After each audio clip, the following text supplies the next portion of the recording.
അടുക്കപ്പലത്തെ നേരത്തെ അഡ്വക്കേറ്റ് ഗോപാലകൃഷ്ണൻ ഇവിടെ പല കാര്യങ്ങളും പറഞ്ഞു. അതായത് ഇടതു മുന്നണിയും സർക്കാരും ഒക്കെ സ്വീകരിക്കുന്ന ആ മൃദു സമീപനം. ഇപ്പം നോക്കൂ, ഈ പോപ്പുലർ ഫ്രണ്ടിനെ കേന്ദ്രം നിരോധിച്ചത് കൊണ്ട് മാത്രമാണ് കേരളത്തിൽ വലിയൊരു രക്തച്ചൊരിച്ചിൽ ഒഴിവായത്.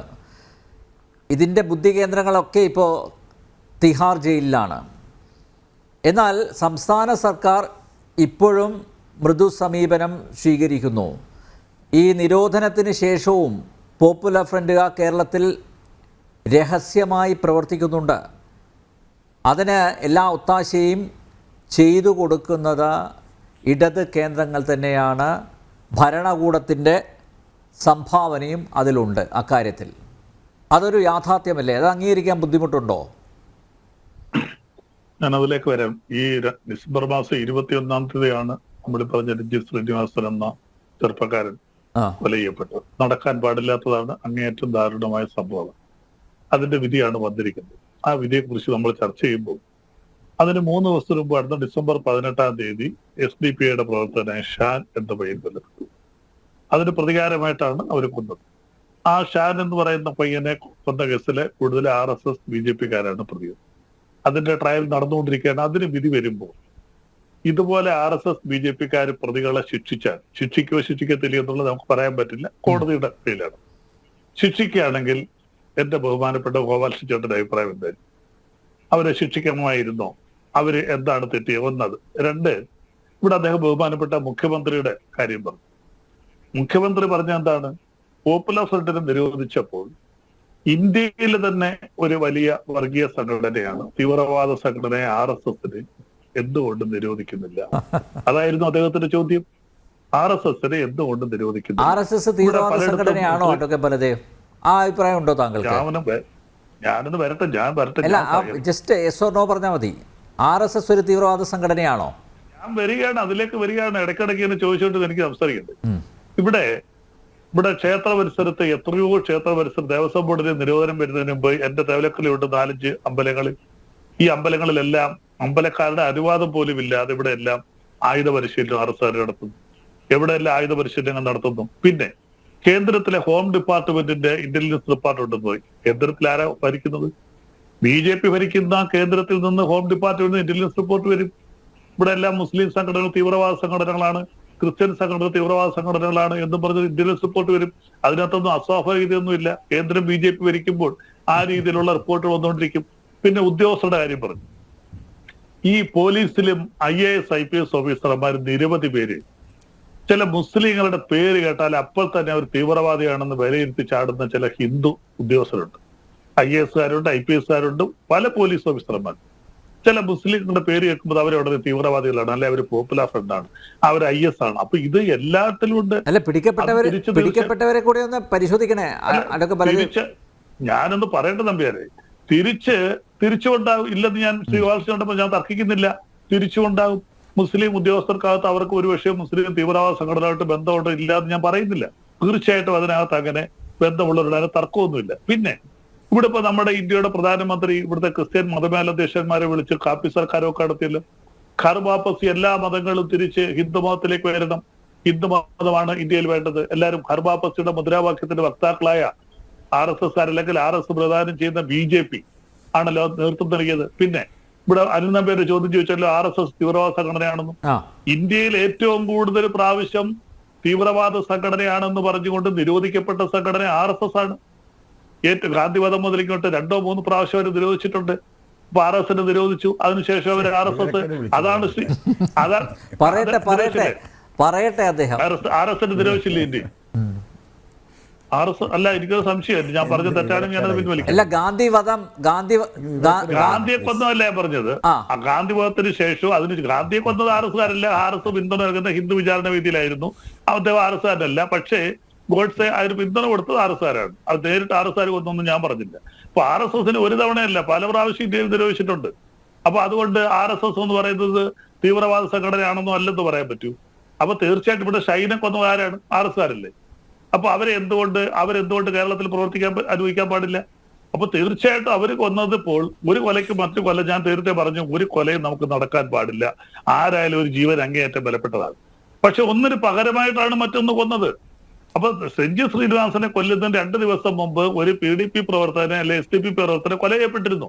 അതേ ആലപ്പുഴ ജില്ലയിൽ തന്നെയാണ് സംഭവിച്ചത്. അപ്പോൾ അവർ തിരിച്ചു വന്ന്, അവർ സംഘടിച്ചു വന്ന് ഒരുപക്ഷെ രഞ്ജിത്ത് അതിനകത്ത് നിരപരാധിയായിരിക്കാം. അവരെ കട്ടവനെ കണ്ടില്ലെങ്കിൽ കണ്ടവനെ പിടിക്കാന്നുള്ള രീതിയിൽ അവരൊരു RSS പ്രവർത്തകനെ പരസ്യമായിട്ട് വീട്ടിൽ കയറി വെട്ടി ഉദാഹരണമായിരുന്നു അത്. അപ്പോൾ ഇതിനെ ഈ ഷൈനെ കൊന്ന RSSന്റെ BJPയുടെ പ്രവർത്തനത്തെ നമുക്ക് എന്ത് പറഞ്ഞ് ന്യായീകരിക്കാൻ പറ്റും? അത് തീവ്രവാദ പ്രവർത്തനമാണോ? അത് തീവ്രവാദ പ്രവർത്തനമല്ലേ? ഒരു മതത്തിന്റെ പ്രവർത്തകനെ അല്ലെങ്കിൽ PDPക്കാരനെ, ഒരു SDP-കാരനെ RSS എന്ത് വെട്ടിക്കൊന്നത്? അപ്പോൾ ആ RSSകാര് തീവ്രവാദ പ്രവർത്തനമാണോ അല്ലയോ? അതാണ് എന്റെ ഒരു ചോദ്യം. പിന്നെ ഇവിടുത്തെ ഉദ്യോഗസ്ഥരുടെ കാര്യം പറഞ്ഞു. ഉദ്യോഗസ്ഥരുടെ കാര്യം പറഞ്ഞാൽ ഇന്ത്യയിൽ ഏറ്റവും ഹീനമായ സംഭവം നടന്നൊരു കാര്യമുണ്ട്. കേരളത്തിലൊരു പ്രത്യേകതയുണ്ട്. കേരളത്തിൽ ജില്ലാ മജിസ്ട്രേറ്റുമാരില്ല, കളക്ടർ തന്നെയാണ് ജില്ലാ മജിസ്ട്രേറ്റ്. പക്ഷെ വടക്കേ ഇന്ത്യൻ സംസ്ഥാനങ്ങളിൽ ജില്ലാ മജിസ്ട്രേറ്റ് എന്ന് പറയുന്ന പ്രത്യേക ഒരു പൊസിഷൻ ഉണ്ട്. കളക്ടർ അല്ല അവിടെ ജില്ലാ മജിസ്ട്രേറ്റ് എന്ന് പറയുന്നത്. അങ്ങ് നമുക്കറിയാം, ഉത്തർപ്രദേശിലെ ഉന്നാവ് എന്ന് പറയുന്ന സ്ഥലത്ത് ഒരു ജില്ലാ മജിസ്ട്രേറ്റിന്റെ പോലീസ് സൂപ്രണ്ടിന്റെയും കൂടെ നേതൃത്വത്തിലാണ് പീഡിപ്പിക്ക് ബലാത്സംഗം ചെയ്യപ്പെട്ട ഒരു പെണ്ണിന്റെ ജഡം പോലും വീട്ടുകാർക്ക് കൊടുക്കാതെ കത്തിക്കരിച്ചു കളഞ്ഞു. വളരെ കൂടുതലൊക്കെ സൃഷ്ടിച്ച ഒരു സംഭവമാണ്. ഒരു ഉദ്യോഗസ്ഥൻ ജില്ലാ മജിസ്ട്രേറ്റിന്റെയും IPS ഓഫീസറുടെയും അതൊന്ന്. പിന്നെ ബഹുമാനപ്പെട്ട ഓലസ്റ്റേറ്റ് എനിക്ക് പറയാനുള്ള അങ്ങേയറ്റത്തിന് വലിയ സംഭവം 2020 ഫെബ്രുവരി മാസം 23-ാം തീയതി ഇന്ത്യയിൽ ഒരു ഹൈക്കോടതി രാത്രി 11 മണിക്ക് അടിയന്തരമായിട്ട് കൂടുന്നു. ഡൽഹി ഹൈക്കോടതി 2020 ഫെബ്രുവരി മാസം 23-ാം തീയതി രാത്രിയിൽ കൂടിയിട്ട് സുബേദ ബീഗം എന്നൊരു സ്ത്രീയെ അമിക്കസ് ക്യൂരിയായിട്ട് വെച്ചു. എന്തിനാണെന്നറിയാവോ? ഡൽഹിയുടെ കിഴക്കൻ മേഖലകളിൽ അതിദാരുണമായ സംഭവം നടന്ന മുസ്ലിങ്ങളുടെ കടകളും എല്ലാം അടിച്ചുപൊട്ടിച്ചു. കാര്യം എന്താ? അതിലത്തെ പ്രതികളാരൊക്കെയായിരുന്നു? കേന്ദ്രമന്ത്രിയായിട്ടിരുന്ന അനുരാഗ് താക്കൂർ, പ്രവേശ് ശർമ്മ, കപിൽ മിശ്ര എന്നിവർ, എക്സ് മിനിസ്റ്റർ. ഇവർക്കെതിരെ അന്വേഷിക്കണം എന്ന് പറഞ്ഞ് ഉത്തരവിട്ടത് ഡൽഹി ഹൈക്കോടതിയാണ്.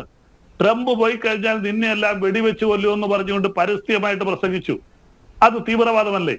പ്രസംഗിച്ചത് ഇന്ത്യയിലെ മുൻ മന്ത്രിയും ഇന്ത്യയുടെ MPയും MLAയും ഒക്കെ ആയിരുന്നത് കൊണ്ട് അതിന് ഡൽഹി ഹൈക്കോടതി രാത്രി 11 മണിക്ക് കയറി അമിക്കസ് ക്യൂറി അന്വേഷിക്കാൻ വെച്ചിട്ട് ഈ ഡൽഹിയുടെ വടക്ക് കിഴക്കൻ സ്ഥലങ്ങളിലുള്ള മുസ്ലിങ്ങളുടെ കടകളെല്ലാം ഒന്നടങ്കം നശിപ്പിച്ചല്ലോ. ഫെബ്രുവരി മാസം 20, 21, 22 വേണ്ട സംഭവം നടന്നത്. കേരളത്തിലോട്ടൊന്ന് എത്തി നോക്കാം കേട്ടോ.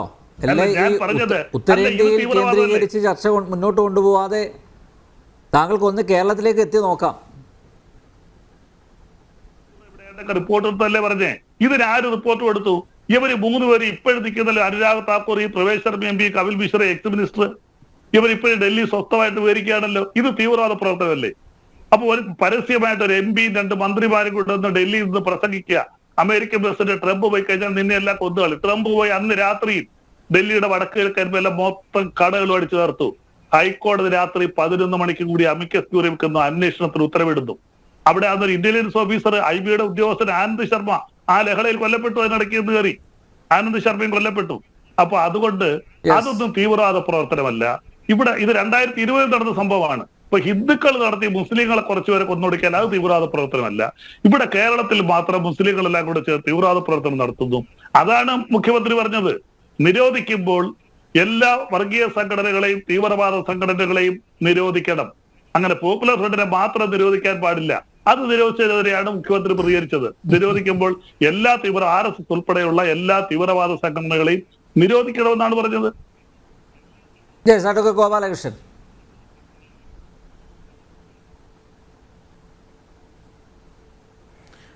ഞാൻ ഈ ബലദേവ് പറയുന്നത് പലതും കേട്ടിട്ട് വാസ്തവത്തിൽ എനിക്ക് പരിഹാസവും വിഷമവും, അദ്ദേഹം ഒരു വക്കീലാണല്ലോ എന്ന സഹതാപമാണ് തോന്നുന്നത്.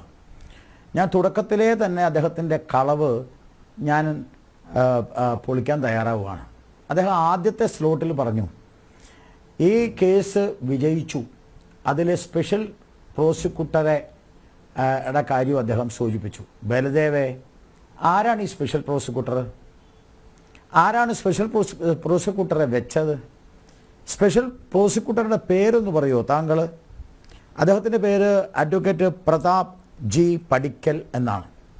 അദ്ദേഹത്തിൻ്റെ കൂടെ ഉണ്ടായിരുന്നത് ശ്രീദേവി പ്രതാപൻ, അതുപോലെ ശില്പ ശിവൻ, ഹരീഷ് കാട്ടൂർ എന്ന് പറയുന്ന പ്രോസിക്യൂട്ടറെ, പബ്ലിക് പ്രോസിക്യൂട്ടർ, അതായത് നമ്മുടെ സ്പെഷ്യൽ പ്രോസിക്യൂട്ടറായിട്ടുള്ള പ്രതാപനെ സഹായിച്ചത് ഇവരാണ്. ഈ സ്പെഷ്യൽ പ്രോസിക്യൂട്ടറെ നിങ്ങൾ നേരത്തെ നിങ്ങളുടെ ഒരു CPM അനുഭാവിയായിട്ടാണ് ചിത്രീകരിച്ചത്. വളരെ പുച്ഛം തോന്നുക. ഈ സ്പെഷ്യൽ പ്രോസിക്യൂട്ടർ BJPയുടെ ലീഗൽ സെല്ലിൻ്റെ കേരളത്തിലെ ചുമതല വഹിക്കുന്ന ആളാണ്. ഈ കഴിഞ്ഞ ദിവസം തൃശ്ശൂരിലെ ലീഗൽ സെല്ലിൻ്റെ സമ്മേളനത്തിൽ അദ്ദേഹം പങ്കെടുത്തിരുന്നതാണ്. അദ്ദേഹത്തെ ഞാൻ ലീഗൽ സെല്ലിൻ്റെ സമ്മേളനത്തിൽ വെച്ച് ഞങ്ങളുമായി സംസാരിച്ച് പിരിഞ്ഞതാണ്. ഈ പറഞ്ഞ കൂടെയുള്ള ശില്പ ശിവനും ശ്രീദേവിയും അതുപോലെ തന്നെ ഹരീഷും എല്ലാം ഞങ്ങളുമായി ബന്ധപ്പെട്ടവരാണ്. ഈ ലീഗൽ സെല്ലെന്ന് പറയുന്ന BJPയുടെ അഭിഭാഷക സെല്ലിൻ്റെ ചുമതലപ്പെട്ടവരായിരുന്നു ഈ കേസിലെ 6000 മൊഴിപ്പകർപ്പുകൾ ഉള്ള ഈ കേസിൽ 156 സാക്ഷികളെ വിസ്തരിച്ച ഏതാണ്ട് 1000 രേഖകൾ ഹാജരാക്കിയ ദിവസങ്ങളോളം പഴുതുകളില്ലാതെ വാദിച്ചത് CPMന്റെ പ്രതിനിധിയല്ല, BJPയുടെ പ്രതിനിധിയാണ്. ആദ്യമേ ഞാൻ ആ വാദം നിങ്ങൾ ഉയർത്തിക്കൊണ്ടുവന്ന ഭാഗം കള്ളത്തരമാണ്. ശമ്പളം പറ്റുന്ന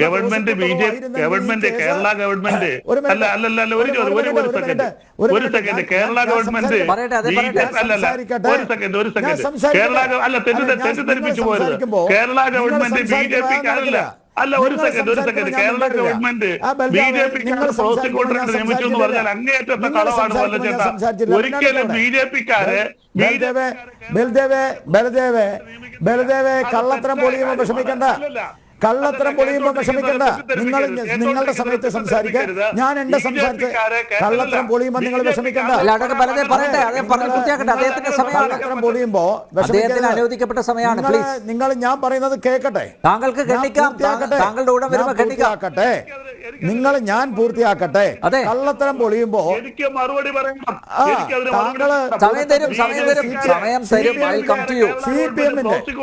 നിങ്ങൾ പറയുന്നത് നിങ്ങളുടെ സമയത്ത് പറഞ്ഞോളൂ. നിങ്ങളുടെ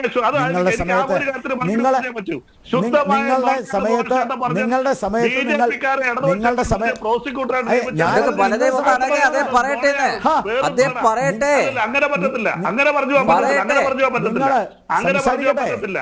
തെറ്റ് അങ്ങനെ അനാവശ്യമായിട്ട് കാര്യങ്ങൾ BJPക്കാരെ ഇടതുപക്ഷ ഗവൺമെന്റ് മര്യാദയാണല്ലേ നിയമിച്ചെന്ന് പറഞ്ഞാൽ അങ്ങനെ ഒരു ചർച്ച മുന്നോട്ട് പോകാൻ പറ്റത്തില്ല. പറ്റത്തില്ല.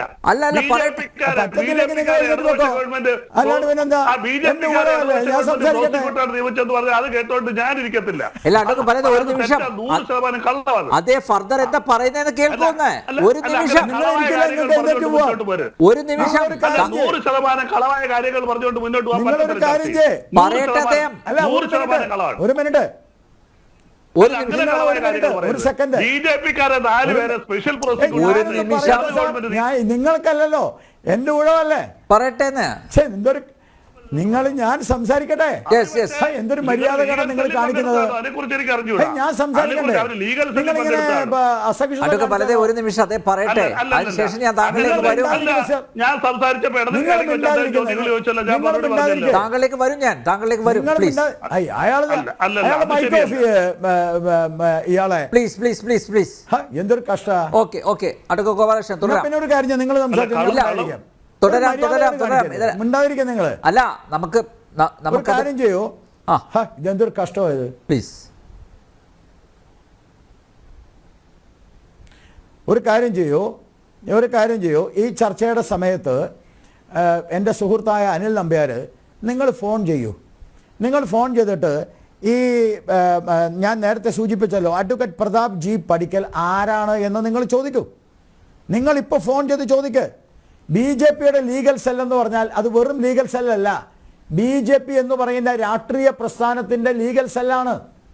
ആ ലീഗൽ സെല്ല് എന്ന് പറയുന്നത് ഡോക്ടർ സെല്ല് പോലെ, അഡ്വക്കേറ്റ് സെല്ല് എന്ന് പറയുന്നത് BJP പ്രവർത്തകർ പ്രവർത്തിക്കുന്ന സെല്ലാണ്. അതിൻ്റെ ചുമതലപ്പെട്ട ആളാണ് ഈ പ്രതാപ് ജി പടിക്കൽ. നിങ്ങൾക്ക് സംശയം ഉണ്ടെങ്കിൽ ഫോൺ ചെയ്യൂ. ഇപ്പോൾ അദ്ദേഹം ഇപ്പോൾ അവൈലബിൾ ആണെങ്കിൽ നിങ്ങളോട് സംസാരിക്കും. ഇനി ഈ ചർച്ച ഈ പ്രതാപ് ജി പടിക്കൽ എൻ്റെ ഈ ചർച്ച കേൾക്കുന്നുണ്ടെങ്കിൽ അദ്ദേഹത്തോട് ഞാൻ വിനീതമായി പറയാണ്, താങ്കൾ ഒന്ന് അനിൽ നമ്പ്യാരെ വിളിക്കൂ. ഈ ചർച്ച കാണുന്നുണ്ടെങ്കിൽ, അല്ലെങ്കിൽ അദ്ദേഹത്തിൻ്റെ ജൂനിയേഴ്സ് ആരെങ്കിലും കാണുന്നുണ്ടെങ്കിൽ ഒന്ന് വിളിക്കൂ, കാര്യം പറഞ്ഞ് മനസ്സിലാക്കൂ. ബലദേവന് കാര്യം മനസ്സിലായിട്ടില്ല. എൻ്റെ ബലദേവേ, ഇത് ഞങ്ങളുടെ അപേക്ഷ പ്രകാരം വെച്ചതാണ്. ഇത് ഞങ്ങൾ അപേക്ഷ കൊടുത്തിട്ട് വെച്ചതാണ്. നിങ്ങളുടെ സർക്കാരിന് വെച്ചേ പറ്റൂ. ഇനിയിപ്പോൾ നിങ്ങൾ നേരത്തെ കൊണ്ടുവന്ന് അത് CPM കാരനാണെന്നുള്ള വാദമൊന്നും നടക്കില്ല. കള്ളവും കളവുമാണ് നിങ്ങൾ പറയുന്നത്. ഇനി രണ്ടാമത്തെ കളവ്, ആദ്യത്തെ കളവ് ഞാൻ പൊളിച്ചു. അതിന്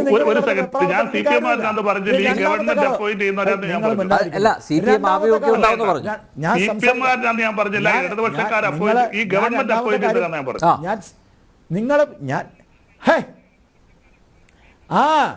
അതെ, ഞാൻ പറഞ്ഞു വരട്ടെ. എന്തായാലും നിങ്ങൾ പറഞ്ഞല്ലോ ഈ ഗവൺമെന്റ് ഒരു BJP കാരനെ അപ്പോയിന്റ് ചെയ്യില്ല എന്നല്ലേ നിങ്ങൾ ഇത്ര നേരം പറഞ്ഞുകൊണ്ടിരുന്നത്. നിങ്ങൾ ഇത്ര നേരം സംസാരിച്ചത് ഇയാൾ ഈ പറഞ്ഞ പ്രതാപ് പടിക്കൽ ഒരു BJP ലീഗൽ സെല്ലിലുള്ള ആളല്ല എന്നല്ലേ നിങ്ങൾ പറഞ്ഞത്. അതിന് മറുപടി അദ്ദേഹം തന്നെ ഫോൺ ചെയ്ത് വിളിക്കും. ഇല്ലെങ്കിൽ ഈ ചർച്ച നയിക്കുന്ന അനിൽ നമ്പ്യാർ അദ്ദേഹത്തെ ഫോൺ ചെയ്ത് വിളിക്കട്ടെ, അദ്ദേഹം അതിന് മറുപടി പറയട്ടെ. ചർച്ചയിൽ ഇനി സമയമുണ്ട്. ഇനി രണ്ടാമത്തെ കാര്യം, നിങ്ങൾ പറഞ്ഞ കളവ്, RSSനെ തീവ്രവാദ സംഘടനയുടെ പേരിൽ നിരോധിച്ചു. എൻ്റെ പൊന്നു ചങ്ങായി, നിങ്ങളൊരു വക്കീല, വിവരക്കേട് ഇങ്ങനെ വിളിച്ചു പറയരുത്. RSSനെ ആദ്യം നിരോധിച്ചത് ബ്രിട്ടീഷുകാരാണ്. ബ്രിട്ടീഷുകാർ പലതും പറഞ്ഞ് നിരോധിക്കും. പക്ഷെ സ്വതന്ത്ര ഇന്ത്യയിൽ RSSനെ നിരോധിച്ചപ്പോൾ ആദ്യ നിരോധനമുണ്ടായത് ഗാന്ധി വധത്തിൻ്റെ കാരണക്കാർ എന്ന് പറഞ്ഞുകൊണ്ടാണ്. ആ നിരോധനം പിൻവലിച്ചു. കാരണം എന്താ? ഗാന്ധി വധത്തിൽ RSSന് പങ്കില്ല എന്ന് പറഞ്ഞുകൊണ്ട് ആ നിരോധനം പിൻവലിച്ചു. പിന്നെ നിരോധനം ഉണ്ടായത് എപ്പോഴാണ്? ഈ രാമക്ഷേത്രവുമായി ബന്ധപ്പെട്ട് സംഘത്തിനെ 3 നിയമസഭകൾ പിരിച്ചുവിട്ടു. അതിനുശേഷം ചില പ്രത്യേക കോൺഗ്രസിൻ്റെ തീരുമാനപ്രകാരം നിരോധനം കൊണ്ടുവന്നു. ഇതൊന്നും ഭീകരവാദത്തിൻ്റെ പേരിലോ തീവ്രവാദത്തിൻ്റെ പേരിലോ അല്ല. ഇനി തീവ്രവാദം, നിങ്ങൾ പറഞ്ഞു തീവ്രവാദം അല്ലേ? അവിടെ കപിൽ മിശ്ര പ്രസംഗിച്ചില്ലേ? പോലീസ് സ്റ്റേഷൻ്റെ ഉള്ളിൽ ഞങ്ങൾ ബോംബുണ്ടാക്കുമെന്ന് പ്രഖ്യാപിച്ചതാരാ? കോടിയേരി ബാലകൃഷ്ണ. നിങ്ങൾ പറഞ്ഞു കൊലപാതകം നടത്തിയത് തീവ്രവാദം അല്ലേ? കൊലപാതകം നടത്തിയത് തീവ്രവാദമാണെങ്കിൽ CPM തീവ്രവാദമല്ലേ? CPI തീവ്രവാദിയല്ലേ? കോൺഗ്രസ് തീവ്രവാദമല്ലേ? ഈ കേരളത്തിലെ ഏതെങ്കിലും രാഷ്ട്രീയ പാർട്ടികൾ കൊലപാതകം ചെയ്യാത്തതുണ്ടോ? ഇനി മുസ്ലിങ്ങളെ കൊന്നു, നിങ്ങൾ അങ്ങനെയും പറഞ്ഞു. കേരളത്തിൽ ഏറ്റവും കൂടുതൽ മുസ്ലിങ്ങളെ കൊന്നത് ആരാന്നറിയോ നിങ്ങൾക്ക്? ഈ കൊച്ചു കേരളത്തിൽ ഏറ്റവും കൂടുതൽ മുസ്ലിങ്ങളെ കൊന്നത് CPM. സംശയമുണ്ടോ? ഉണ്ടെങ്കിൽ ഞാൻ ഓരോ പേരുകളും എഴുതി പറയാം. ബൽദേവന് സംശയം ഉണ്ടാവും, കാരണം ഈ കാര്യമൊന്നും അറിയില്ല. ഞങ്ങളിതൊക്കെ പഠിച്ചിട്ട് പറയുന്നതാ. ഓരോരുത്തരുടെ പേര് പറഞ്ഞു തരാം. കേരളത്തിൽ ഏറ്റവും കൂടുതൽ മുസ്ലിങ്ങളെ കൊന്ന യുവാക്കളെ കൊന്നത്, മുസ്ലിം യുവാക്കളെ കൊന്നത്, പരസ്യ വിചാരണ നടത്തി കൊന്നത് കണ്ണൂരിൽ പറയണോ? ആരാ? CPM. ഇനി ഞാൻ ഒന്നും കൂടി പറയാം. ദേവാലയത്തിൻ്റെ കാര്യം. പരസ്യമായി ഒരു ദേവാലയത്തിൽ കയറി അവിടുത്തെ കുരിശ് രൂപം അടിച്ച് അവിടുത്തെ ബൈബിള് കീറി ആ ദേവാലയത്തെ തകർക്കാൻ ശ്രമിച്ചതാരാ? CPM. നിഷേധിക്കാൻ പറ്റുമോ? ഞാനിപ്പോ തെളിവ് സഹിതം പറയാം. നിങ്ങൾ നിഷേധിക്കുകയാണെങ്കിൽ ഞാൻ തെളിവ് പറയാം. ഇപ്പോൾ ഈ ചർച്ചയിൽ നിങ്ങൾക്ക് നിഷേധിക്കാൻ പറ്റുമോ? ഇനി ഒരു ബിഷപ്പിനെ നികൃഷ്ടജീവി എന്ന് വിളിച്ചതാരാ? പിണറായി വിജയൻ മുഖ്യമന്ത്രി. ഇനി ഓരോന്നോരോന്ന് ഞാൻ പറയാം. എന്നിട്ട് നിങ്ങൾ ഡൽഹിയിലെ കാര്യം പറയാ. ഡൽഹിയിലേക്കൊന്നും പോണ്ട. കേരളത്തിൽ, ഈ കൊച്ചു കേരളത്തിൽ 13 വർഗീയ കലാപങ്ങൾ നടന്നിട്ടുണ്ട്. ആ 13 വർഗീയ കലാപത്തിലെ പ്രധാനപ്പെട്ട കലാപമാണ് നാദാപുരം കലാപം. ഈ നാദാപുരം കലാപം ആരുമായിട്ടാണ് നിങ്ങൾക്കറിയോ? മാർക്സിസ്റ്റ് പാർട്ടിയും മുസ്ലിം ജനവിഭാഗവും ചേർന്നിട്ടാ. ആ നാദാപുരം കലാപത്തിൽ എത്ര പള്ളി തകർത്തു നിങ്ങൾക്കറിയോ? മാർക്സിസ്റ്റ് പാർട്ടിയാണ് തകർത്തത്. നാദാപുരം കലാപത്തിൻ്റെ റിപ്പോർട്ട് വെളിയിൽ കൊണ്ടുവരാം. ഓരോ 13 വർഗീയ കലാപത്തിൽ 7 വർഗീയ കലാപം മാർക്സിസ്റ്റ് പാർട്ടിയുടെ നടന്നതിന്റെ റിപ്പോർട്ടുണ്ട്. വർഗീയ കലാപത്തെക്കുറിച്ച് ഒരു പുതിയ പുസ്തകം ഇറങ്ങിയിട്ടുണ്ട്, കേരളത്തിൽ നടക്കുന്ന വർഗീയ കലാപത്തെക്കുറിച്ച്. ആ പുസ്തകത്തിലെ വരികളാണ് ഞാൻ നിങ്ങളോട് പറഞ്ഞത്. ഇപ്പൊ നിങ്ങൾ പറഞ്ഞു ഞങ്ങൾക്ക് തീവ്രവാദവുമായി ബന്ധമില്ല. ഞാൻ വേണുവിൻ്റെ പുസ്തകമുണ്ട്, വേണുവിൻ്റെ പുസ്തകം. ആ വേണുവിൻ്റെ പുസ്തകത്തിൽ വളരെ കൃത്യമായി മാതൃഭൂമിയിൽ അദ്ദേഹം ആ പുസ്തകത്തിനെ ബേസ് ചെയ്തുകൊണ്ട് മാതൃഭൂമിയിൽ ലേഖനം എഴുതി. 1998 മെയ് മാസം 10-ാം തീയതി. ആ ലേഖനം എന്താണെന്നറിയോ? കേരളത്തിലെ ഇടതു വലതു മുന്നണികൾ, പ്രത്യേകിച്ച് മതമില്ല എന്ന് പ്രഖ്യാപിക്കുന്ന ഇടതുപക്ഷ പ്രസ്ഥാനം, ഒരു വോട്ട് ബാങ്ക് എന്ന നിലയിൽ മദനി നേതൃത്വം കൊടുത്ത PDPയുമായി പരസ്യവും രഹസ്യവുമായ ചർച്ചകൾ നടക്കുന്നു. അവരുമായി ബാന്ധവമുണ്ടാക്കുന്നു. അവരുടെ രാഷ്ട്രീയ പിന്തുണ നേടാൻ ശ്രമിക്കുന്നു. ഈ വർഗീയ സംഘടനയുമായി, ഈ ഭീകര സംഘടനയുമായി ഇടതുപക്ഷമുണ്ടാക്കുന്ന രാഷ്ട്രീയ ബന്ധം താൽക്കാലിക ലാഭമുണ്ടാക്കിയാലും അത് കേരളത്തിൽ ഏറ്റവും അപകടകരമാണ്. പറഞ്ഞതാരാ? 1998 മെയ് 10-ന് വേണു, മാർക്സിസ്റ്റ് പാർട്ടിയുടെ കൂടുതൽ മാർക്സിസ്റ്റ് ആയിട്ടുള്ള കമ്മ്യൂണിസ്റ്റുകാരനായ കെ വേണു. ഇനി മദനി എന്താ പറഞ്ഞത്? ISS എന്ന് പറയുന്നത് NDF ആയി മാറി, അതുകൊണ്ട് NDFന്റെ എല്ലാ പ്രവർത്തനത്തിനും പിന്തുണ കൊടുക്കണമെന്ന് തേജസിൽ മദനി എഴുതി. ആ NDF ആണ് പോപ്പുലർ ഫ്രണ്ട്, ആ NDF ആണ് മദനിയുടെ ആദ്യത്തെ ISS. ഈ മദനിയുമായി നിങ്ങൾ ബാന്ധവം, ഈ പോപ്പുലർ ഫ്രണ്ടുമായി ബാന്ധവം, എന്നിട്ടാണ് ഇപ്പം നിങ്ങൾ ഇവിടെ വന്നിരുന്നിട്ട് ചക്കരയാണ് ഞങ്ങൾ, തേനാണ് ഞങ്ങൾ, വരിക്കച്ചക്കയാണ് ഞങ്ങൾ എന്നൊക്കെ പറയുന്നത്. ഈ രാജ്യത്തെ തകർക്കുന്ന ഭീകര പ്രസ്ഥാനങ്ങളുമായി കൂട്ടുകൂടുന്നവരാണോ നിങ്ങൾ? ഈ രാജ്യത്തെ തകർക്കുന്ന ഭീകര പ്രസ്ഥാനങ്ങൾക്ക് എല്ലാ ഒത്താശയും ചെയ്യുന്നവരാണോ CPM? അതുകൊണ്ടാണ് നിങ്ങൾ കാശ്മീരിൽ വിഘടനവാദികളോടൊപ്പം നിൽക്കുന്നത്. അതുകൊണ്ടാണ് ഇന്ത്യയിൽ എല്ലാ വിഘടനവാദികൾക്കും നിങ്ങൾ പിന്തുണ കൊടുക്കുന്നത്. കാരണം നിങ്ങളുടെ ബീജം എന്ന് പറയുന്നത്, ബലദേവേ, നിങ്ങളുടെ ബീജം എന്ന് പറയുന്നത് രാജ്യദ്രോഹത്തിന്റെ ബീജമാണ്. അഡ്വക്കേറ്റ് ബി ഗോപാലകൃഷ്ണൻ ഒരു നിമിഷം. Advocate B Gopalakrishnan advocate B Gopalakrishnan, prosecutor advocate Pratap G Pattikkal ലൈനിൽ ഉണ്ട്. അഡ്വക്കേറ്റ് പ്രതാപ് ജി പട്ടിക്കൽ, കേൾക്കാമോ താങ്കൾക്ക്? യെസ്, എന്തായാലും അഭിനന്ദനങ്ങൾ. ഈ 15 PFI ഭീകരവാദികളെയും ഇന്ന് കുറ്റക്കാരായിട്ട് കണ്ടെത്തിയിരിക്കുന്നു, അവർ കുറ്റം ചെയ്തതായിട്ട് കണ്ടെത്തിയിരിക്കുന്നു. അതിന് അഭിനന്ദനങ്ങൾ. ഇവിടെ ഒരു തർക്കം വന്നു. അതായത് താങ്കൾ സർക്കാർ നിയോഗിച്ച പ്രോസിക്യൂട്ടർ ആയതുകൊണ്ട് സ്വാഭാവികമായും താങ്കൾക്ക് ഇടതുപക്ഷ ആഭിമുഖ്യം കാണും, CPM ആഭിമുഖ്യം കാണും. അത് ഖണ്ഡിച്ചുകൊണ്ട് അഡ്വക്കേറ്റ് ബി ഗോപാലകൃഷ്ണൻ പറഞ്ഞു BJPയുടെ ലീഗൽ സെല്ലിൻ്റെ പ്രതിനിധിയാണ് താങ്കൾ എന്ന് പറഞ്ഞു. അപ്പോൾ ആ ഒരു കൺഫ്യൂഷൻ ഒഴിവാക്കാൻ താങ്കൾ തന്നെ വിശദീകരണം നൽകുന്നത് നന്നായിരിക്കും. തീർച്ചയായും ഗോപാലകൃഷ്ണൻജി പറഞ്ഞ 100% ശരിയാണ്. ഞാൻ BJP ലീഗൽ സെല്ലിന്റെ സംസ്ഥാന സമിതി അംഗമാണ്, സ്വയം സേവകമാണ്.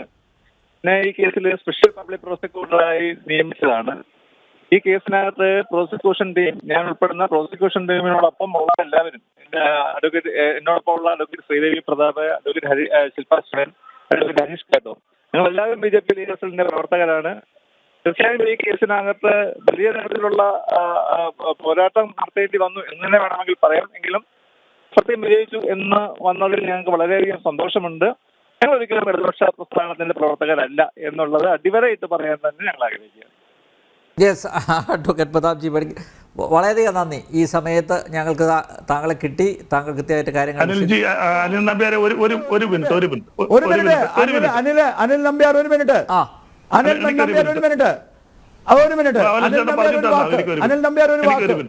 ഒരു വാക്കും കൂടി പറഞ്ഞ നിർത്താം. അനിൽ നമ്പ്യാർ, അനിൽ നമ്പ്യാരെ, ഞാൻ BJPയുടെ ലീഗൽ സെല്ലിന്റെ ആളാണെന്നേ പറഞ്ഞോളൂ. പക്ഷെ വക്കീല് നേരിട്ട് വിളിച്ച് പറഞ്ഞാൽ അദ്ദേഹം RSSകാരനാ. അദ്ദേഹം സ്വയം സേവകൻ എന്നാ പറഞ്ഞ, RSകാരനാ പറഞ്ഞേ. അപ്പൊ ഇനി കൂടുതൽ വഴിയില്ല. ഇപ്പൊ വരാം, ഞാനൊരു ഇടവേളയിലേക്ക് പോയി ഇപ്പൊ വരാം. താങ്കളിലേക്ക് തന്നെ വരാം. ഇടവേള.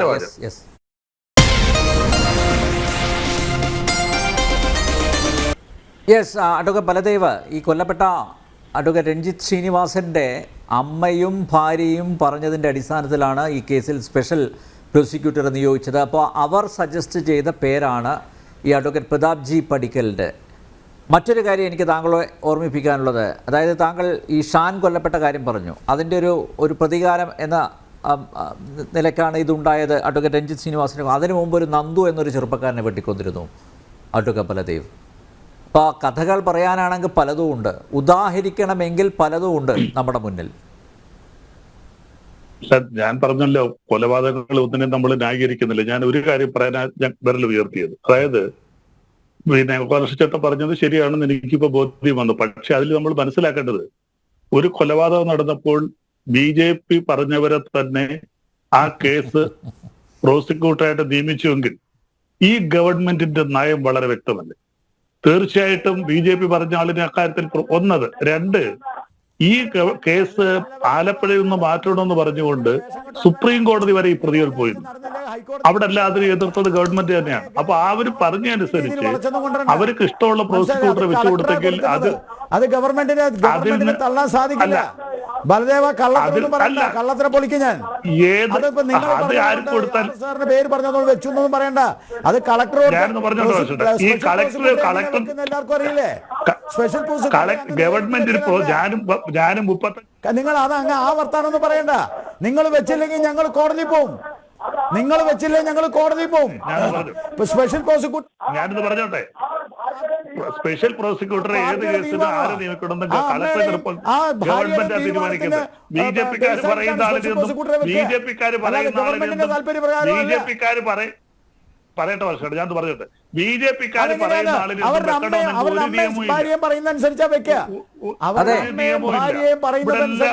അവരുടെ അഭ്യർത്ഥന മാനിച്ചാണ് സ്പെഷ്യൽ പ്രോസിക്യൂട്ടറായി അഡ്വക്കേറ്റ് പ്രതാപ്ജി പടിക്കൽ നിയമിച്ചത്. സ്പെഷ്യൽ പ്രോസിക്യൂട്ടർ അവര് പറയുന്നവരെ ഒരു പ്രതി പറയുന്ന ആളിനെ വെക്കണോ വാദി പറയുന്ന ആളിനെ വെക്കണമെന്നൊന്നും ഒരു നിയമമൊന്നുമില്ല. ഒരു കോടതി അത് പറയത്തില്ല. അങ്ങനെ പോയാലും ഹൈക്കോടതി പോലെ ഒരു ഹൈക്കോടതിയും പറയത്തില്ല. പറയുന്നത് അത് കളക്ടർ പോകുന്നത്. അത് വെക്കാതെ ഞങ്ങൾ ഹൈക്കോടതി പോലെ പറയത്തില്ല. ഇന്നാര പ്രോസിക്യൂട്ടറായിട്ട്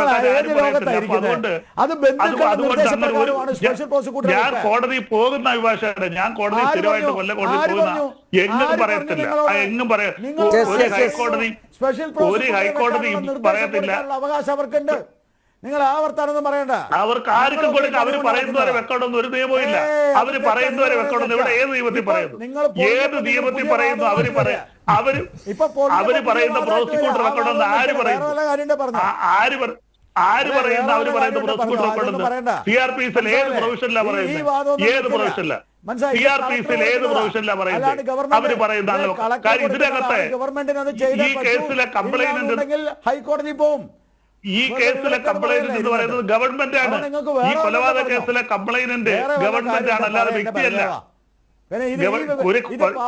അല്ല, പക്ഷേ അഡ്വക്കേറ്റ് ബലദേവ ആ കൊല്ലപ്പെട്ട വ്യക്തിയുടെ അമ്മ അതുപോലെ ഭാര്യ അവരോട് അവരുടെ അഭിപ്രായം കൂടി അവരുടെ അഭ്യർത്ഥന കൂടി പരിഗണിച്ചാണ് സ്പെഷ്യൽ പ്രോസിക്യൂട്ടറെ നിയോഗിച്ചത്. അവർ പറയുന്ന ആളെ പ്രോസിക്യൂട്ടറായിട്ട് വെക്കണമെന്ന് അങ്ങനെ എങ്ങും പറയുന്നില്ല. ഏത് പ്രൊവിഷൻ എനിക്കെന്ന് പറഞ്ഞാൽ 484 പ്രൊവിഷൻ ഉണ്ട്. അതിനകത്ത് എവിടെ പറയുന്നു വാദി? നിങ്ങൾ LDFന്റെ സർക്കാർ BJP RSS വെക്കില്ല എന്നല്ല നിങ്ങൾ പറഞ്ഞത്. നിങ്ങൾ ഏത് ലോകത്താ? ഇപ്പൊ തന്നെ നിങ്ങൾ പറഞ്ഞെന്താ? RSS BJP-കാരനെ ഈ സർക്കാർ വെക്കില്ല നിങ്ങൾ പറഞ്ഞില്ലേ? വെറുതെ വിവരക്കേട് പറയല്ലേ? ഗവൺമെന്റ് വാദിയൊക്കെയാ. ഇല്ലെങ്കിൽ കോടതി അത് മാന്യതയായിട്ട് കാണണം. ഹൈക്കോടതി പോയത് ഹൈക്കോടതി പറയും ഇന്നാരെ ഒരു ഹൈക്കോടതി പറയത്തില്ല. ഒരു ഹൈക്കോടതി പറയത്തില്ല. തർക്കിക്കേണ്ട കാര്യമില്ല. അഡ്വക്കേറ്റ് പ്രതാപ്ജി പടിക്കൽ അദ്ദേഹം BJP ലീഗൽ സെല്ലിന്റെ പ്രതിനിധി മാത്രമല്ല, അദ്ദേഹം ഒരു സ്വയം സേവകനാണെന്ന് കൂടി പറഞ്ഞിരിക്കുന്നു. തീർന്നു, അവിടെ തീർന്നു. ആലപ്പുഴ ജില്ലയിൽ നിന്ന് കേസ് മാറ്റണമെന്ന് ആവശ്യപ്പെട്ടുകൊണ്ട് പ്രതികൾ ഹൈക്കോടതി പോയതള്ളി. ഗവൺമെന്റ് എതിർത്തത് സുപ്രീം കോടതി പോയതള്ളി. എന്താ അനുവദിച്ചോ? അനുവദിച്ചില്ല. അല്ലാണ്ട് ഈ മൊനപോയ വാദം വെച്ചിട്ട് പറഞ്ഞിട്ട് കാര്യമില്ല. ബലദേവേ വേറെ വല്ല കാര്യം പറഞ്ഞോ? ബലദേവേ ഞാൻ പറഞ്ഞതിന്റെ ഉത്തരം വല്ലോണ്ട പറഞ്ഞോ? കോടിയേരി ബാലകൃഷ്ണൻ തീവ്രവാദിയാണോ അല്ലയോ? ശരീരനായ കോടിയേരി ബാലകൃഷ്ണൻ തീവ്രവാദിയാണോ അല്ലയോ? അത് പറ. പോലീസ് സ്റ്റേഷനിൽ ബോംബുണ്ടാക്കുമെന്ന് പറഞ്ഞ, വരമ്പത്ത് കൂലി കൊടുക്കുമെന്ന് പറഞ്ഞ, നിരവധി ആളുകളെ കൊന്ന പ്രസ്ഥാനത്തിന്റെ സെക്രട്ടറി ആയിരുന്ന ശരീരനായ കോടിയേരി ബാലകൃഷ്ണൻ തീവ്രവാദിയാണോ? അതല്ലേ ഞാൻ പറഞ്ഞ ഇന്ത്യയിലെ ഏറ്റവും തീവ്രവാദികൾ നിങ്ങളുടെ 3-4 കേന്ദ്രമന്ത്രിമാരും MP-മാരും അവരെ പിടി. ഡൽഹി ഹൈക്കോടതി പറഞ്ഞല്ലോ അനുരാഗ് താക്കൂർ കപിൽ ശർമ്മയൊക്കെ അറസ്റ്റ് ചെയ്യാൻ ഡൽഹി ഹൈക്കോടതി പറഞ്ഞല്ലോ. ഡൽഹി ഉപ്പള ഉണ്ടാക്കിയത് അവര് തീവ്രവാദികളല്ലയോ? അല്ല കേന്ദ്രമന്ത്രിമാരെ പറ, പിന്നെ സംസ്ഥാന മന്ത്രിമാരെ കുറിച്ച് പറയുന്നേ. ആദ്യം പറ ഈ കേന്ദ്രമന്ത്രിമാരെ ആയിക്കോട്ടെ. ഞങ്ങളെ ജനങ്ങളെ വെടിവെച്ചു കൊല്ലുന്നത് പരസ്യമായിട്ട് പറഞ്ഞ മന്ത്രിയല്ലയോ നിങ്ങളുടെ കപിൽ മിശ്ര? ആ കപിൽ മിശ്ര എവിടെ കിടക്കുന്നു? ഈ കപിൽ മിശ്ര എവിടെ കിടക്കുന്നു? അനുരാഗ് താക്കൂർ എന്ന് പറയുന്ന MP എവിടെ നിൽക്കുന്നത്? രമേശ് ശർമ്മ എന്ന് പറഞ്ഞ എം പി ഇവിടെ നിൽക്കുന്നത് ഇന്ത്യയുടെ തലസ്ഥാനമായ ഡൽഹിയിൽ ബൈക്ക് വെച്ച് ഞങ്ങൾ മുസ്ലിങ്ങൾ എല്ലാത്തിനെയും വെടിവെച്ചു കൊല്ലു എന്ന് പറഞ്ഞ 3 എംപിമാരും മന്ത്രിമാരും കേന്ദ്രത്തിൽ ഇപ്പോഴും ഉണ്ട്. അവന്മാരെ കാട്ടി തീവ്രവാദികൾ ഇന്ത്യയിലുണ്ടോ? ഇന്ത്യയുടെ എംപിമാരും മന്ത്രിമാരും ഡൽഹി ഹൈക്കോടതി കണ്ടെത്തിയതാ ഇവന്മാർ പറഞ്ഞത് അവന്മാർ കയറി അന്വേഷിക്കാൻ. അവരിപ്പോഴും ഡൽഹി അവസാനിപ്പിക്കേണ്ടിയിരിക്കുന്നു. അഡ്വക്കേറ്റ് ഗോപാലകൃഷ്ണൻ പെട്ടെന്ന് പറഞ്ഞു തീർക്കാം. ഞാൻ ചോദിച്ചതിന് ഉത്തരം പറ. യശശരീരനായ കോടിയേരി ബാലകൃഷ്ണൻ ഒരു തൊഴിലാളിയെ വെട്ടിക്കൊന്ന പിണറായി വിജയൻ തീവ്രവാദിയാണോ? എങ്കിൽ കേന്ദ്രമന്ത്രിമാരെ തീവ്രവാദി എന്ന് ഞാൻ പറയാം. നിങ്ങൾ ആദ്യം ഇത് സമ്മതിക്ക്, എന്നാ ഞാൻ അവരുടെ കാര്യം പറയാം. തീവ്രവാദികൾ ഇന്ത്യ ഭരിക്കുന്നു, ഇന്ത്യയിൽ എം പി മന്ത്രിയായിട്ടിരിക്കുന്നു. ഡൽഹി ഹൈക്കോടതി പറഞ്ഞു, ഞങ്ങളാരും പറഞ്ഞില്ല. അതിന് മറുപടി അവരെക്കാൾ വലിയ തീവ്രവാദികളുണ്ട്. ഞങ്ങള് ട്രംപ് പോയി കഴിഞ്ഞാൽ ഇവിടുത്തെ മുസ്ലിങ്ങളെ മൊത്തം കൊല്ലു എന്ന് പറഞ്ഞ 2 എം പി മന്ത്രി കേന്ദ്രത്തിലിരിക്കുന്നു. അതിനേക്കാൾ വലിയ തീവ്രവാദികളുണ്ടോ? ഡൽഹി ഹൈക്കോടതി ഞാൻ പറഞ്ഞതല്ല, ഡൽഹി ഹൈക്കോടതി പറഞ്ഞതാ. രാത്രി 12 മണിക്ക് ഡൽഹി ഹൈക്കോടതി കൂടി പറഞ്ഞു അവന്മാർക്കെതിരെ അന്വേഷിക്കണം 2 എം പിക്ക് മന്ത്രിക്കെതിരെ. അവരാണോ തീവ്രവാദികള്? ആരാ തീവ്രവാദികൾ? ഇന്ത്യ ഭരിക്കുന്ന എം പി മന്ത്രി 3 പേര്, അനുരാഗ് താക്കൂർ, പ്രവേശ് ശർമ്മയും കപിൽ മിശ്രയും. ഇവർക്ക് 3 പേർക്ക് വരെ അന്വേഷിക്കാൻ പറഞ്ഞു. കേന്ദ്രമന്ത്രിമാരും എം പിമാരുമാ. അവരല്ലേ ഏറ്റവും വലിയ 100 കണക്കിന് പേരെ അതോടെ വീടുകൾ നശിപ്പിച്ച് കത്തിച്ച് ഞാൻ എന്തായാലും ചർച്ച അവസാനിപ്പിക്കുകയാണ്. ഇങ്ങനെ പരസ്പരം വെല്ലുവിളിച്ച് മുന്നോട്ട് പോകാൻ സാധിക്കില്ല. ഈ നിരോധനത്തിന് ശേഷവും ഞാൻ നേരത്തെ ഇവിടെ ചൂണ്ടിക്കാണിക്കുകയുണ്ടായി, പോപ്പുലർ ഫ്രണ്ട് കേരളത്തിൽ രഹസ്യമായി പ്രവർത്തിക്കുന്നത് പൗരന്മാരുടെ ജീവനും രാജ്യസുരക്ഷയ്ക്കും ഭീഷണിയാണ്. എന്തായാലും അഡ്വക്കേറ്റ് രഞ്ജിത്ത് ശ്രീനിവാസൻ വധക്കേസിലെ ശിക്ഷ അത് തിങ്കളാഴ്ച പ്രഖ്യാപിക്കും. ഇവർക്ക് ഏറ്റവും വലിയ ശിക്ഷ തന്നെ ലഭിക്കട്ടെ, ക്യാപിറ്റൽ പണിഷ്മെൻ്റ് തന്നെ ലഭിക്കട്ടെ എന്ന് തന്നെയാണ് പ്രാർത്ഥിക്കുന്നത്. ഇത്തരം തീവ്രവാദ പ്രവർത്തനങ്ങൾക്ക് ശാശ്വതമായി തന്നെ ഇവിടെ അവസാനമുണ്ടാകട്ടെ എന്നുകൂടി പ്രാർത്ഥിക്കുന്നു. ജനൻ ഡിബേറ്റ് ഇവിടെ പൂർണ്ണമാകുന്നു. ചർച്ചയിൽ പങ്കെടുത്ത എല്ലാ അതിഥികൾക്കും നന്ദി, ഒപ്പം പ്രേക്ഷകർക്കും.